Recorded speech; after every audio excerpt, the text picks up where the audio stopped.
Thank you. Tina Maralit, Manila Times.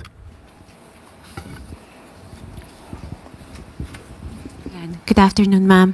Ma'am, reaction lang po on what came out over the weekend, yung pag-endorso po ni Vice President Sara Duterte sa alyansa candidates, Congresswoman Camille Villar and Senator Amy Marcos. Ano po kayang mensahe ang pinaparating nito sa publiko?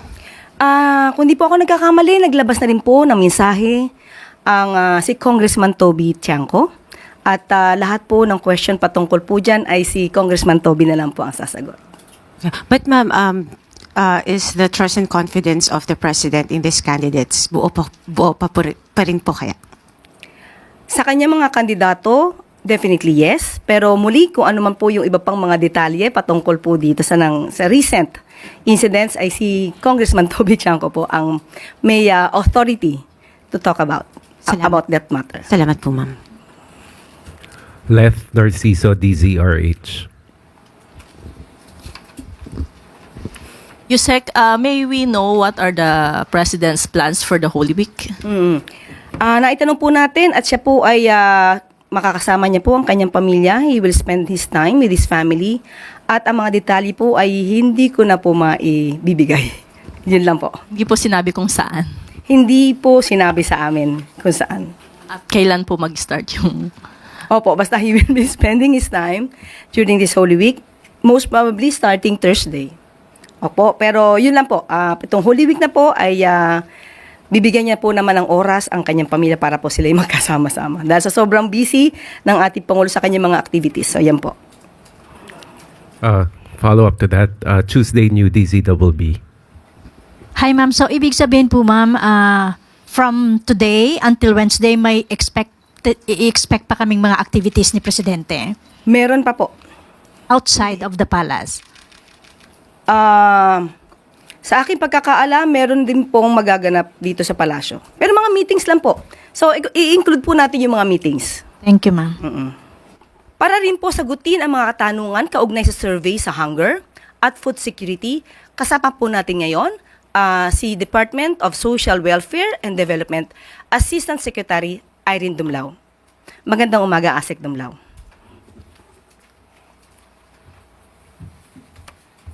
Magandang umaga po, Yusek Claire, and magandang umaga din po sa lahat ng mga kaibigan natin mula sa media. Unang-una po, rini-recognize ng DSWD na multifaceted po yung causes ng hunger and poverty. Kaya nga din po, multi-pronged approach din yung ina-adapt ng aming pong ahensya. We remain steadfast sa pagtataguyod ng mga iba't ibang mga inisyatibo para matugunan po yung issue sa hunger and poverty.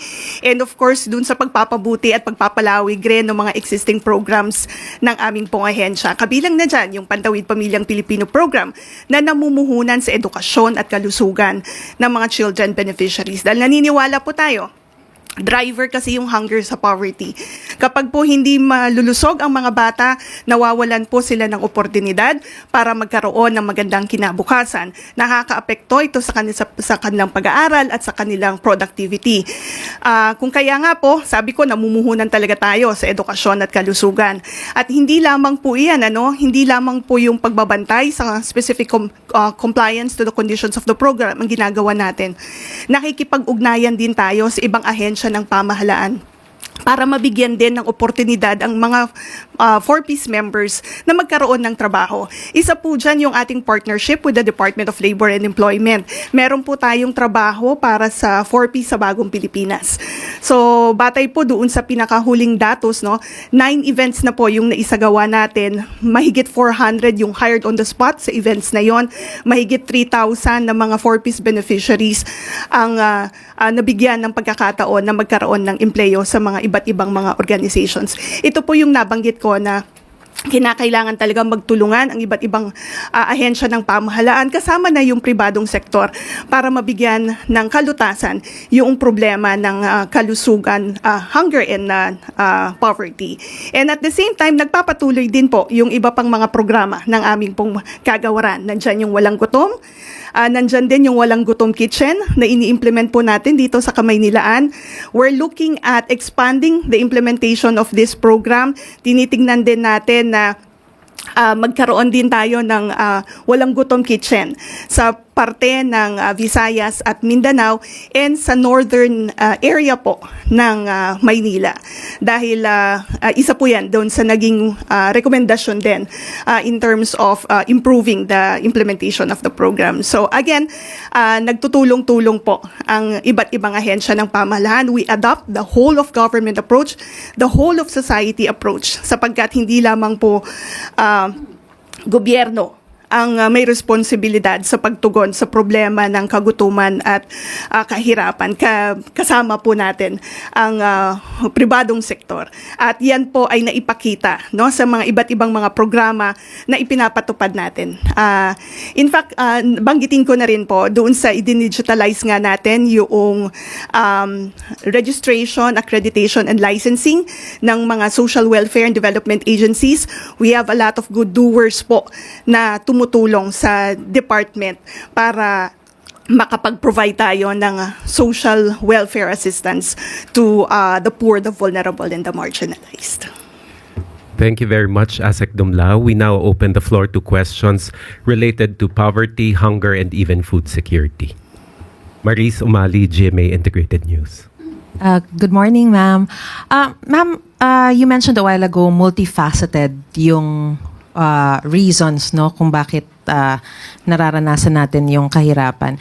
Can you just at least mention to us what are the factors? Kasi these programs that you've mentioned, yung multi-pronged approach, have been done by the government for I think since it started, this administration, no? So, but still, ang lumalabas po kasi, from 26.4% in February, it soared to 35.6% in March. So medyo mataas po ito, no? And even the non-poor, it also rose slightly from 16.2% in February to 18.3% in March. So hindi na sila mahirap, pero yung hunger levels slightly increased pa rin po. So number one, what are the factors that contributed to this soaring of hunger? And you've already mentioned the approaches to respond to this. How soon are we expecting these numbers to go down? Maris, kung matatandaan mo, last year naglabas ang DEDA PSA na bumaba yung poverty incidence po sa ating pong bansa. Yan ang nagpapatunay na nag-gain ng traction yung mga programs and services na ipinapatupad po ng ating pamahalaan. Maraming mga factors kasi na nakakaapekto sa mga mahirap nating pamilya. Last year, nakita po natin 6 typhoons occurring in 3 weeks. At isa po yan sa mga kadahilanan kung bakit po bumababa yung level of well-being ng mga kababayan natin na mahihirap.